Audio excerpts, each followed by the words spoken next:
آپ کا جب نام لیا جاتا ہے وَعَلَى جَامِعِ الْقُرْآنِ كَامِلِ الْحَيَاءِ وَالْإِيمَانِ مُجَاهِزِ جَيْشِ الْعُسْرَةِ فِي رِضَى الرَّحْمَنِ سَيِّدِنَا وَمَوْلَانَا الْإِمَامِ امیر المؤمنین و امام المتصدقین لرب العالمین ابی عمرو عثمان بن عفان رضی اللہ تعالی عنہ۔ یہ آپ کا تذکرہ خیر ہوتا ہے۔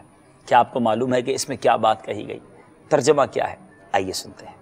وَعَلَى جَامِعِ الْقُرْآنِ، جامع قرآن پر، کامل الحیاء والایمان، حیا اور ایمان میں پورے، مجاہز جیش العسرتی فی رضا الرحمن، خدا کی خوشنودی میں تنگی کے وقت لشکر کا انتظام کرنے والے، سیدنا و مولانا الامام، ہمارے سردار اور ہمارے آقا رہبر امیر المومنین، ایمان والوں کے امیر، و امام المتصدقین، اور رب العالمین کے لیے خیرات کرنے والوں کے لیے، کہ مقتدا ابو عمر آپ کی کنیت، اور عثمان بن عفان یہ آپ کا مبارک نام ہے۔ صلو علی الحبیب صلی اللہ تعالی علی محمد۔ مجھے اپنی اور ساری دنیا کے لوگوں کی اصلاح کی کوشش کرنی ہے انشاءاللہ۔